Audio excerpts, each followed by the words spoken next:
Last time on آخری معجزہ. قرآن کی لذت جو ہے نا، انہوں نے کیا لفظ استعمال کیا ہے، کیا تعبیر استعمال کی ہے.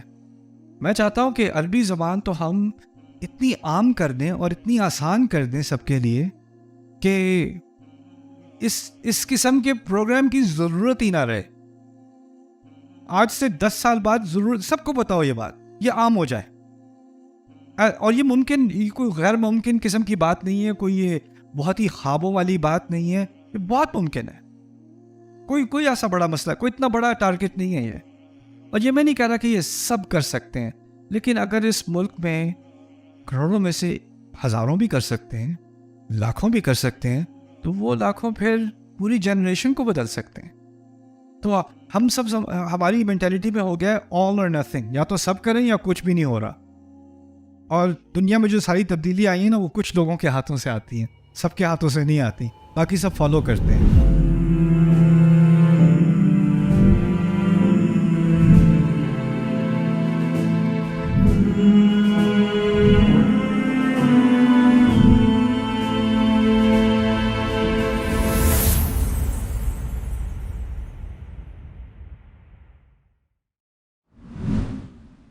یہ میری سب سے فیوریٹ تعبیرات میں سے ہے، محاوروں میں سے ہے قرآن کے. الم تر انہم فی کل واد یہیمون، یہ شعراء کے بارے میں کہا ہے. والشعراء یتبعہم الغاوون، سورۃ الشعراء کے آخر میں. شعراء کا لفظ وہی ہے جو عربی میں ہے، جو اردو میں ہے، لیکن اس میں ایک فرق جان لیں. شعراء شاعر، اردو میں بھی شاعر کہتے ہیں نا. شاعر آتا ہے مشعر سے، مشعر عربی میں لفظ ہے مشعر. اور شعیرہ اور شعر عربی میں اصل میں کہتے ہیں جذبات کو. اشعار اور مشاعر جذبات کا لفظ ہے عربی میں. اور شاعر کو شاعر اس لیے کہا جاتا ہے کہ وہ اپنے الفاظ کے ذریعے کیا چیز ایکسپریس کر رہا ہوتا ہے؟ جذبات. اور وہ کس چیز کو اجاگر کرنے کی کوشش کرتا ہے اپنے سننے والوں میں، ان کے بھی جذبات. اس لیے اس کو شاعر کہا جاتا ہے. اصل میں اس لفظ کا تعلق جذبات سے ہے. تو خیر، والشعراء یتبعہم الغاوون، جب اللہ تعالیٰ شعراء کے بارے میں بات کرتا ہے تو اس کو اس طرح نہیں سمجھنا چاہیے کہ صرف جو لوگ شعر پڑھتے ہیں ان کے بارے میں بات ہو رہی ہے. بات ایسے لوگوں کے بارے میں ہو رہی ہے جو کسی بھی طریقے سے لوگوں کے جذبات کو ورغلاتے ہیں، جن میں یہ صلاحیت ہوتی ہے کہ وہ لوگوں کو جذباتی بنا دیں. وہ بھی ایک طرح کے شعراء ہوتے ہیں. تو شعراء کا لفظی معنی تو واقعی جو شعر پڑھتے ہیں ان کے بارے میں ہے، لیکن اس کا جو واضح جو اس کا زیادہ وسیع معنی ہے، وہ جو بھی لوگوں کے جذبات پر اثر کر سکتا ہے نا، ان کا ایک گروہ ہوتا ہے. ایسے لوگ ہوتے ہیں جن کو جو پہلے ہی گمے ہوئے ہیں نا، کسی راہ کی تلاش میں ہیں، وہ ان کے پیچھے لگ جاتے ہیں. جس کے پاس پکی ہدایت نہ ہو، پکے گولز نہ ہو، پکا اس کی زندگی میں کوئی ہدف نہ ہو، کوئی نصب العین نہ ہو، تو پھر جو اس کے جذبات سے کھیل سکتا ہے وہ اس کے پیچھے لگ جاتا ہے. ہو سکتا ہے کوئی ریڈیو میں کسی کی پوڈ کاسٹ سنتا ہے، اس کے غصے کے جذبات میں اس کو ہاں میں ہاں ملتی ہے، وہ اس کی بات سننے لگ جاتا ہے، اس کے پیچھے وہ اس کا شاعر ہے. کوئی بہت ڈپریشن میں ہے اور وہ گانے سنتا ہے، اس گانے میں کیسے اس نے میرا دل توڑا اور کیا کیا اس نے ساتھ، اور اب تو میرے پاس صرف آنسو رہے گا. وہ اس کا اب یہ تو اس نے ایسے لکھا جیسے میرے لیے لکھا تھا. او ہو ہی از مائی فیوریٹ، میرے دل کی بات کہہ دی اس نے. وَالشُّعَرَاء يَتَّبِعُهُمُ الْغَاوُونَ، جو لوگ گمے ہوئے ہوتے ہیں نا، جو رستے سے بھٹکے ہوئے ہوتے ہیں، وہ ان کے پیچھے لگ جاتے ہیں. اور پھر کہا شعراء کے بارے میں، یعنی جو لوگ انٹرٹینرز ہوتے ہیں. اس زمانے کے انٹرٹینر کون تھے؟ شاعر. ان کے ہاں کانسرٹ کیا ہوتی تھی؟ رات کو صحرا میں ایک آگ لگائی، باربیکیو کی آگ لگائی، سارے سرکل بنایا انہوں نے، اور ایک جو ہے اس نے شعر سنانے شروع کیے، باقی سارے اللہ. دس وہ ان کی کانسرٹ تھی. اب آج کل تو یہ بات بہت آسان ہے سمجھنے کو. شاعر کا کامیاب ہونا اور ناکام ہونا اس کا ایک ہی سٹینڈرڈ ہے، اس کے پاس ایک ہی میٹرک، پیسہ نہیں. کون کامیاب شاعر اور کون ناکام شاعر، اس کا فیصلہ کون کرے گا؟ آپ بتاؤ. آڈینس. جس کی آڈینس زیادہ ہے وہ زیادہ کامیاب شاعر ہے، جس کی آڈینس کم ہے وہ کم کامیاب شاعر ہے. جس کے ملینز آف ویوز ہیں یوٹیوب پر، اس کا گانا، اس کا شعر، وہ زیادہ سکسیسفل ہے، وہ زیادہ کامیاب ہے. تو شاعر کی کرنسی کیا ہے؟ شاعر کی دولت کیا ہے؟ آڈینس اس کو سننے والے مل جائیں, داد دینے والے مل جائیں, اس کو پسند کرنے, اس کے کام کو, اس کے گانے کو, اس کی نظم کو پسند کرنے والے مل جائیں, وہی اس کی غذا ہے. ہوتا یہ ہے لیکن کہ وہ ایک بڑا زبردست گانا ریلیز کرتا ہے اور کروڑوں لوگ اس کو ویو کرتے ہیں, ان کا فیورٹ گانا بن جاتا ہے, لیکن پھر کیا ہوتا ہے اس گانے کے ساتھ؟ یار یہ بند کر دو, بہت لگ گیا, کچھ اور لگاؤ. تنگ آ گئی سن کے, کان پک گئے ہیں, سن کے سنی ہو گئے ہیں, بس کرو یہ.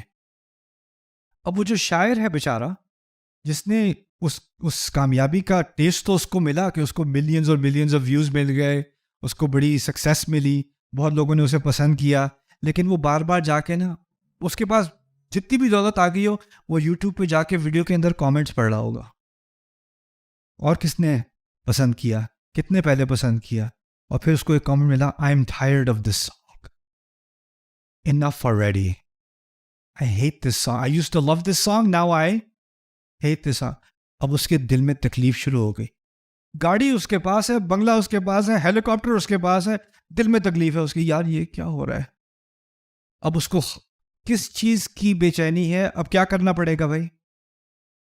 ایک نیا گانا ریلیز کرنا پڑے گا یار, ورنہ تو میں 1-2 مہینے میں تو میں ریلیونٹ ہو جاؤں گا, اور میری غذا ختم ہوئی. اس کی تو غذا کھانا پینا تو ہے نہیں, اس کی غذا ہے آڈینس. تو اب اس کو چاہیے ایک نیا گانا, نئی ریلیز. اب اس نے نئی ریلیز کی تو لوگوں نے کہا یہ پہلا والا بہتر تھا, یہ تو تھکا ہوا ہے. اب وہ اور پریشان کہ اب میں کیا کروں, دوسرے والے کی سکسیس پہلے والے کی طرح نہیں ہے, وہ اب ذرا پاپولیرٹی میری کم ہو رہی ہے. تو اب اس کے دماغ میں آتا ہے مجھے کوئی نیا ٹاپک پکڑنا پڑے گا, کوئی زیادہ اسکینڈلس چیز کرنی پڑے گی, کوئی اور عجیب و غریب حرکت کرنی پڑے گی, اس سے اور آڈینس کو میں شاک کروں گا اتنا کہ وہ پھر دیکھیں گے میری ویڈیو. یعنی اس کو اپنے سرکل سے باہر جا کے کچھ اور ہی حرکت کرنی پڑتی ہے تاکہ لوگ اس کو ویو کریں. اور جب وہ دیکھتا ہے کہ لوگ اس کو ویو کر رہے ہیں تو اب اس کو نئی بات سمجھ میں آتی ہے, جتنا میں گری ہوئی حرکت کروں گا اتنا آڈینس بڑھے گی. تو آڈینس بڑھانے کے چکر میں وہ اگر شروع میں انسان تھا, تھوڑی دیر بعد وہ بندر بن جاتا ہے. بات سمجھ رہے ہو, یہ جو ایک پروسیس ہے. اور میرے خیال سے اگر آپ لوگ کوئی انٹرٹینمنٹ انڈسٹری کو فالو کرتے ہو, آپ ہر ایک کے دماغ میں کوئی اور انٹرٹینمنٹ ہوگا جو اس پروسیس سے گزر چکا ہے, اور پھر جب یہ پروسیس شروع ہوتا ہے, اس کی تعبیر کیا کی ہے اللہ تعالیٰ نے, کیونکہ ان لوگوں کے بڑے فالوورز ہوتے ہیں. اگر دنیا میں سوچو کس کے فالوورز ہوتے ہیں دنیا میں فالوورز ہوتے ہیں یا تو مذہبی لیڈرز کے, کسی بدھسٹ کے بڑے فالوورز ہیں, کسی ڈالی لاما کے بڑے فالوورز ہیں, کسی پوپ کے بڑے فالوورز ہیں. ایسی بات ہے نا, مسلمانوں میں بھی کسی امام کے, کسی اسپیکر کے. مسلمان ملکوں میں تو کبھی کوئی ایسے خطیب ہوتے ہیں کہ وہ کھڑے ہو کے کسی جلسے میں تقریر کرتے ہیں تو 2-3 ملین لوگ آڈینس میں ہوتے ہیں. تو مذہبی میدان میں فالوئنگ ہوتی ہے, اور اس قسم کی اتنے لارج نمبرز کی فالوئنگ کچھ سیاسی میدان میں ہوتی ہے, اور ایک تیسرا میدان ہے, وہ کون سا ہے؟ انٹرٹینمنٹ کا میدان ہے, گانے شانے کا میدان ہے, کانسرٹس کا میدان ہے, اس میں ہوتی ہے. ٹھیک ہے نا. تو یہ کچھ فیلڈز ہیں جس میں لوگ جمع ہو جاتے ہیں بڑے نمبرز کے ساتھ اور لوگوں کے پیچھے آ جاتے ہیں. اور ان تینوں کا اگر آپ اندازہ کرو, ان تینوں کا تعلق جذبات سے ہے. جو لوگوں کے جذبات کو سیاست میں, جو لوگوں کے جذبات کو مذہب میں, اور جو لوگوں کے جذبات کو انٹرٹینمنٹ میں ٹچ کر سکتا ہے نا, اس کی آڈینس بڑی ہو جاتی ہے. ایسا ہی ہوتا ہے نا. اور جذبات کا لفظ کیا ہے عربی میں؟ مشاعر, اور اس سے نکلا ہے شاعر. ٹھیک ہے نا. اور اس کو اگر اپنی آڈینس مینٹین کرنی ہے, ان کے جذبات کو فردر کرنا ہے, تو اس کو اب ایک ہر طرح سے کسی نہ کسی طرح میں اس آڈینس کو کیپچر کرتا رہا ہوں. اس کے بارے میں کیا محاورہ قرآن نے استعمال کیا, اس پوری کہانی کے بارے میں کیا محاورہ قرآن نے استعمال کیا. کہتے ہیں, اللہ تعالیٰ کہتے ہیں, الم تر انہم فی کل واد یہیمون, تم نے دیکھا نہیں کہ یہ ہر وادی میں بھٹکتے پھرتے ہیں کھانے کی تلاش میں. یہ ہاما یہیمو استعمال ہوا کرتا تھا انسان کے لیے نہیں, اونٹ کے لیے. جو اونٹ بھٹک جاتا ہے صحرا میں, تو اس کو کہیں پانی نہیں مل رہا, تو ایک وادی آتی ہے تو وادی میں اتر جاتا ہے کہ ممکن ہے کہ وادی کے نیچے کہیں پانی مل جائے اسے، کچھ کھانے کو مل جائے اسے شاید. مسئلہ یہ کہ وادی میں اترنا تو آسان ہے لیکن نکلنا مشکل ہے. اور دوسرا مسئلہ یہ کہ وادی میں اترنے سے پہلے آپ اونچائی پر تھے اور وادی میں اترتے وقت آپ نیچائی کی طرف جا رہے ہو، اور نیچائی میں گرنے کا امکان زیادہ ہوتا ہے، اور نیچے پہنچتے وقت آپ کو نہیں پتا آپ کون سے خطرے میں ہوگے، اور ہو سکتا ہے کہ یہ وادی ہی آپ کی موت ہو، اور اس میں اور آپ کو پتہ بھی نہیں کیسی وادی ہے، لیکن آپ اس میں اتر رہے ہو. اور ایک دفعہ اترے کچھ نہیں ملا تو ایک اور وادی میں اترنے کے لیے تیار، پھر ایک اور وادی میں اترنے کے لیے تیار. کیا تعبیر استعمال کی ہے! پیاسا اونٹ جو کسی بھی وادی میں اترنے کو تیار ہو کسی بھی غذا کی خاطر. اور یہ کیا ہے؟ وہ انٹرٹینر، وہ ایکٹر، وہ ایکٹریس جو کوئی بھی رول کرنے کو تیار ہے، آڈینس مل جائے. کوئی بھی رول، کوئی بھی کسی قسم کی بھی میوزک ویڈیو بنا لوں، آڈینس مل جائے، میں کچھ بھی کسی بھی وادی میں اترنے کو تیار ہوں. اور اس تعبیر سے انسان کا ایک مقام پہلے اونچا ہوتا تھا، لیکن لوگوں کو امپریس کرنے کے چکر میں وہ اپنے آپ کو گرا رہا ہے، وہ نیچے گرتا چلا جا رہا ہے. اور اب ہم کیونکہ الگوریدم کے زمانے میں ہیں، انسٹاگرام، ٹویٹر، یوٹیوب، اس زمانے میں ہے. الگوریدم میں کیا ہوتا ہے؟ جو بھی انفلوئنسر بننا چاہ رہا ہے، اور جو انفلوئنسر بن جائے لوگوں کی فیلنگز کو انفلوئنس کرنا چاہ رہا ہے، isn't it؟ جو بھی انفلوئنسر بننا چاہ رہا ہے وہ دیکھتا ہے کہ انگیجمنٹ کم ہو گئی ہے، ویوز کم ہو گئے ہیں، مجھے اور دیکھنا پڑے گا، ریسرچ کرنی پڑے گی، فلانے کے ویوز زیادہ کیوں ہو رہے ہیں، اس کے ویوز اس لیے زیادہ ہو رہے ہیں کہ وہ اس چیز کے بارے میں بات کرتا ہے، مجھے بھی اس چیز کے بارے میں بات کرنی ہوگی، مجھے بھی یہ کچھ کرنا ہوگا. یعنی اب آپ کا مقصد، لوگ آپ کے پیچھے آ رہے ہیں کیونکہ آپ ان کے جذبات سے کھیل رہے ہو، اور اب آپ لوگوں کے پیچھے بھاگ رہے ہو کیونکہ آپ چیک کرتے ہو ان کے جذبات کس طرف جا رہے ہیں، میں بھی اس طرف جاؤں. یتبعهم الغاوون الم تر انہم فی کل واد یہیمون. سبحان اللہ، کتنے 1500 سال پرانی تعبیر، اور آج آپ سوچو آج کیا ہو رہا ہے، کتنی 100% ایکوریٹ تعبیر اللہ تعالیٰ نے اتنے کم الفاظ میں بیان کی ہے اس محاورے کے ذریعے. آخری آج کی اس سیشن کی آخری تعبیر، وَلَا تَجْعَلْ يَدَكَ مَغْلُولَةً إِلَىٰ عُنُقِكَ وَلَا تَبْسُطْهَا كُلَّ الْبَسْطِ. خرچ کے معاملے میں اعتدال کرنا چاہیے نا، یعنی زیادہ نہ کرو، فضول خرچی نہ کرو، اور کنجوسی نہ کرو. اور اس بارے میں سورۃ الفرقان میں بھی بات کی گئی ہے، والذین اذا انفقوا لم یسرفوا ولم یقتروا وکان بین ذلک قواما. سورۃ الفرقان میں بھی یہ بات کہہ دی کہ وہ ضرورت سے زیادہ خرچ نہیں کرتے اور بہت کھینچ کر بھی نہیں رکھتے. لیکن یہاں سورۃ الاسراء میں اللہ تعالیٰ نے اس خرچ کے معاملے میں 2 محاورے استعمال کیے. اب ان محاوروں کو سمجھتے ہیں. ان کا تعلق کس چیز سے؟ خرچ سے.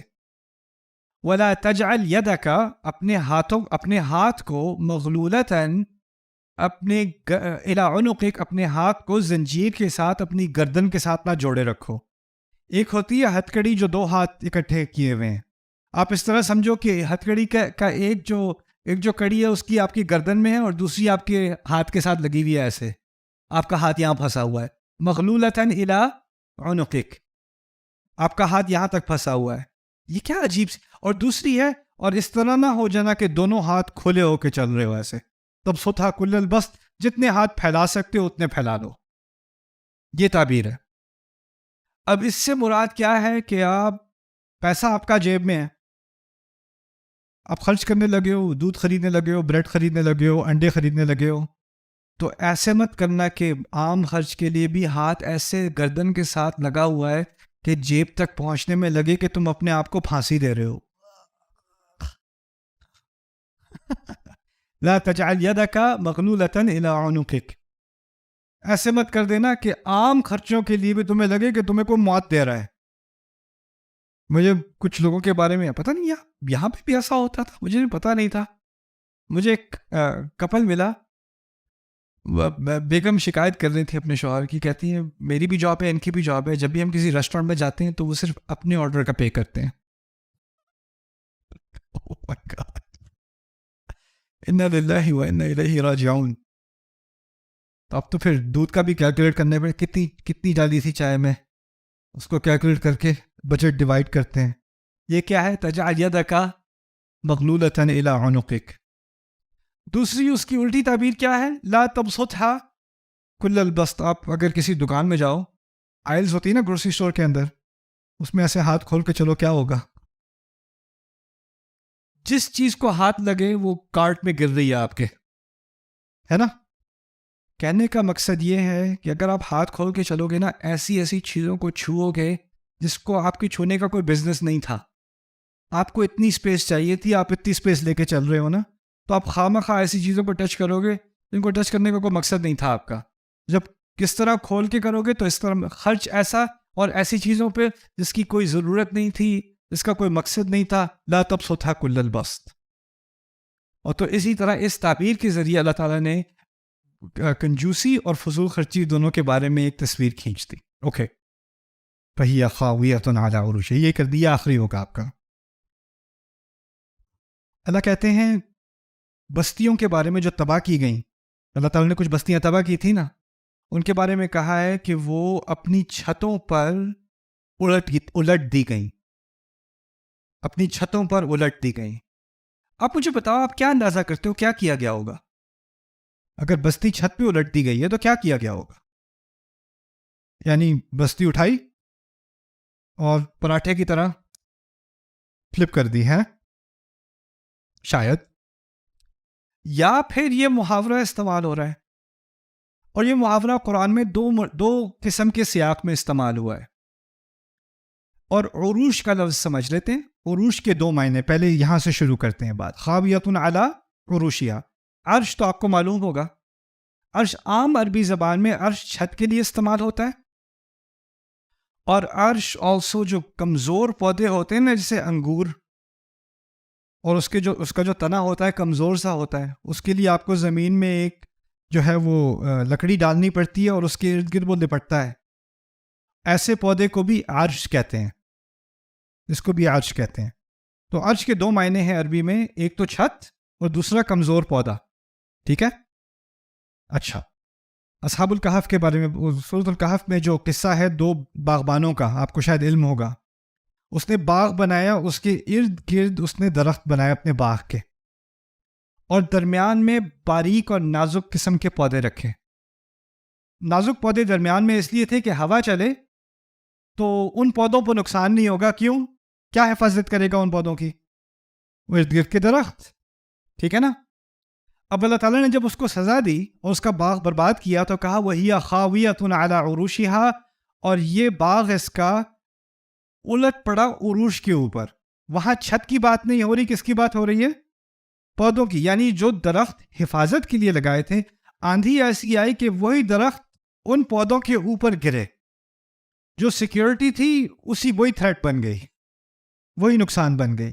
وہاں وہ بات کی جا رہی ہے. ٹھیک ہے، لیکن باقی بستیوں کے بارے میں خاویۃ علی عروشہا، اس کو بھی سمجھ لیں. میں نے کہا تھا عروش کا ایک معنی تو ہے وہ پودا، نازک پودا. دوسرا معنی کیا تھا؟ چھت. جب کبھی کوئی طوفان آتا ہے، بہت تیز بارش آتی ہے، یا اولے پڑتے ہیں، یا کوئی ونڈ سٹورم آتا ہے، ٹورنیڈو وغیرہ آتا ہے، کہ کوئی طوفان آتا ہے، بلڈنگ میں سب سے زیادہ نقصان کس حصے کو ہوتا ہے؟ چھت کو ہوتا ہے، کیونکہ سب سے زیادہ ایکسپوز چیز جو ہے وہ آپ کی چھت ہے. فاؤنڈیشن جو ہے وہ آپ کی بچی ہوئی ہے، وہ سب سے نیچے ہے، دیواریں سیکیور ہیں.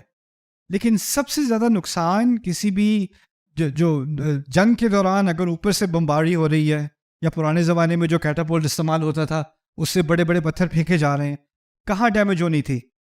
چھت پہ.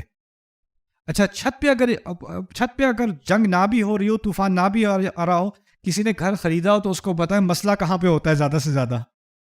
چھت پہ ہوتا ہے. اس میں سیلن آ جاتا ہے، اس میں سوراخ ہو جاتا ہے، اس میں جانور گھس جاتا ہے، اس میں سے پانی لیک ہونا شروع ہو جاتا ہے. مسئلے ہمیشہ کہاں کے ہوتے ہیں؟ چھت کے. اور ایک دفعہ چھت پہ مسئلہ ہو جائے، سارے گھر میں مسئلہ شروع ہو جاتا ہے، اس کی بار بار ریپیئر کرنی پڑتی ہے. اب اللہ تعالیٰ نے اتنا تو بتا دیا کہ کچھ بستیاں تباہ و برباد ہو گئیں. جب تباہ و برباد ہوئیں تو چھت ڈیمیج ہوئی کہ نہیں؟ اور لیکن چھت کو مینٹین کرنا اور اس کو دوبارہ فکس کرنا، ریپیئر کرنا، اس کی مرمت کرنا، اس کے لیے کوئی تھا کہ نہیں؟ وہ تو سب مر چکے. اب چھت کی کسی نے ریپیئر نہیں کی، کسی نے مرمت نہیں کی، تو کچھ 5 سال بعد، 3 مہینے بعد، 10 سال بعد اس چھت نے کیا کرنا ہے؟ اس نے گر جانا ہے. اب 4 دیواری رہ گئی لیکن چھت بیچ میں گر گئی. اتنی بات سمجھ میں آئی؟ اب جو 4 دیواری رہ گئی اس کی سپورٹ اصل میں جو دیواروں کو جوڑے ہوئے تھی اور دبائے ہوئی تھی وہ چھت تھی. اب وہ دیواریں اکیلی کھڑی ہیں. اب ان کے اندر سیلن جا رہا ہے، ہوا گزر رہی ہے، موئسچر جا رہا ہے، وہ کمزور ہوتی چلی جا رہی ہیں، اور پھر 10 15 20 100 سال گزرنے کے بعد وہ دیواریں بھی گرنے لگیں. اور جب وہ گریں تو کس کے اوپر گریں؟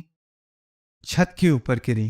وہی خاویۃ علی عروشہا، چھتوں کے اوپر وہ گر پڑی. یعنی یہی نہیں کہا کہ بستیاں برباد ہوئیں، سینکڑوں سال بربادی میں ویران رہیں، یہاں تک کہ چھتیں بھی گریں اور اس کے کئی سال بعد دیواریں بھی چھتوں کے اوپر گریں. اور جگہ کہا والمؤتفکۃ اہوا، اور پھر ان کو دبا دیا گیا. جیسے اگر آپ رومن روئنس کے پاس جائیں یا کوئی پرانے جو آثار ہیں قدیمہ ان کے پاس جائیں، آپ کو ستون نظر آئیں گے، نہ دیواریں نہ چھت، کچھ نظر نہیں آئے گا، بس ستون نظر آئیں گے. کیوں؟ چھت کئی سالوں پہلے چھت گر چکی اور اس کے کئی سال بعد کیا ہوا؟ دیواریں گر چکی اور وہ سب دفن بھی گئی زمین کے اندر. وہ سب تھوڑے تھوڑے ستون نکلے ہوئے ہیں، وہ نظر آ رہے ہیں. اور یہ تعبیر اتنے تھوڑے الفاظ میں اللہ تعالیٰ نے سینکڑوں سال کی تاریخ کو بیان کر دیا. وہی خاویۃ علی عروشہا. تو اس پہ انشاءاللہ Subscribe now to the Bayyinah YouTube channel to watch the rest of this series and more great content from Ustad Nu'man Ali Khan. Coming up next time on Akhari Mu'jiza. لیکن جب مشکلات آتی ہیں تو پھر وہ کہتے ہیں یہ کیا پاگل پن ہے، انؤمن کما آمن السفہاء، یہ جیسے یہ بے وقوف ہی مان لائیں ویسے ہم ہی مان لائیں گے. اس کے بعد تنقید شروع ہو جاتی ہے. ان کی زبان سے بڑے چبھنے والے الفاظ نکلنے شروع ہو جاتے ہیں ان کی زبان سے. کب؟ جب مشکلات آتی ہیں. تو اصل فرق ہوتا ہے، منافق ہے تو اس کے اندر ایک ہی چیز، لیکن ظاہر کب ہوتی ہے؟ جب مشکلات آتی ہیں. جب مشکلات نہیں ہوں گی تو ایمان کی بات کرے گا، جب مشکلات آئیں گی تو اپنے اصلی رنگ دکھائے گا.